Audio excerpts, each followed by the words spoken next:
wabarakatuh. Selamat sore semuanya. Di sini kami dari kelompok 7 ingin menjelaskan tentang cara menjaga kesehatan air di dalam ternak kolam ikan. Dan di sini kami akan memperkenalkan diri. Perkenalkan, nama saya Mikael Krisantasi Anipar dengan NIM E1E024040, dan sebelah saya Baso Muhammad Idrus dengan NIM E1E024055. Dan saya Nadib Fauzin Putra Rendra dengan NIM E1E024045. dan di sini kami akan menjelaskan semua materi yang akan kami jelaskan. Selamat menonton. Baik, di sini saya akan menjelaskan tentang pengelolaan kualitas air yang baik. Adapun yang pertama itu suhu. Perubahan suhu yang drastis dapat menyebabkan stres pada ikan.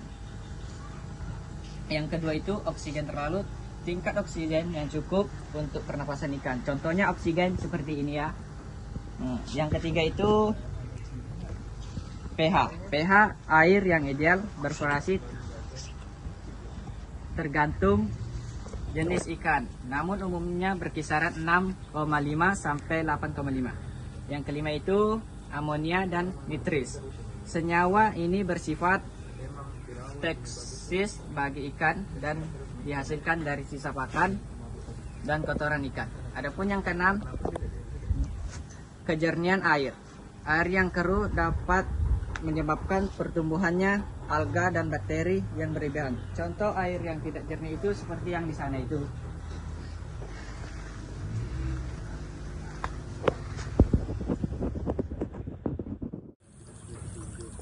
Lalu selanjutnya adalah pengelolaan pakan ikan. Nah, pengelolaan pakan ikan itu wajib dilakukan secara teratur. Contohnya seperti yang di sini.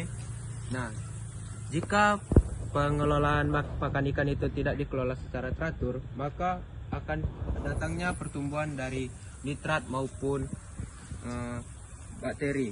Nah, jadi pengelolaan pakan ikan itu wajib dilakukan secara teratur. Ini adalah contoh, misalnya tidak dilakukan secara teratur.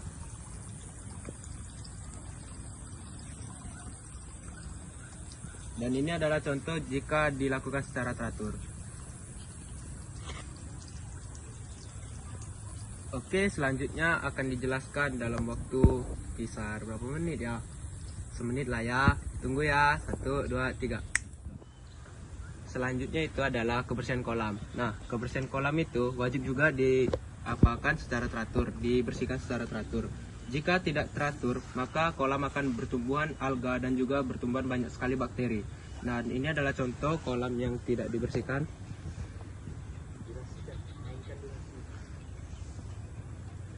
Nah, contoh kolam yang dibersihkan akan kita lihat juga. Tapi temani saya berjalan dulu ya sebentar. Nah, ini adalah contoh kolam yang dijaga secara teratur. Nah, jikalau kolam dijaga secara teratur, ikan tidak akan stres maupun tidak akan cepat mati. Nah, selanjutnya teman saya akan menjelaskan nih. Nah, kita tengok nanti ya penjelasan teman saya. Oke, bye-bye penjelasan dari saya. Dan sini saya akan melanjutkan yang dibahas dari kawan saya tadi. Dan di sini saya akan membahas tentang pemantauan berkala. Jadi dari pemantauan berkala ini ialah lakukan pemanfaatan kualitas air secara rutin. Secara rutin dibahas ini ialah semisalnya ada bisa seminggu sekali atau 3 hari sekali, tergantung dari ikan yang dirawat juga. Dan selanjutnya pengukuran parameter kualitas air secara berkala akan membantu dalam mengambil tindakan. Dengan menerapkan langkah-langkah yang dibahas kawan saya tadi, mungkin dapat membantu ketika Anda pengen membuat sebuah kolam ternak. Dan sebelumnya di sini saya akan memberitahu contohnya. Di sini ialah contoh kolam yang dirawat atau yang dilihat secara rutin.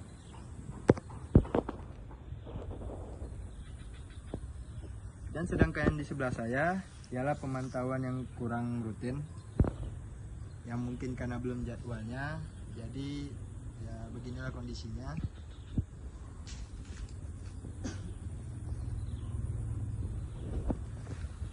Dan yang terakhir sebelum kami menutup, bentar. Baiklah, sekian video penyuluhan dari kami. Saya mewakili dari kelompok 7 mau undur diri dulu karena waktu sudah menunjukkan maghrib. Baik, di sini saya akan menutup. Assalamualaikum warahmatullahi wabarakatuh. Dadah. Dadah.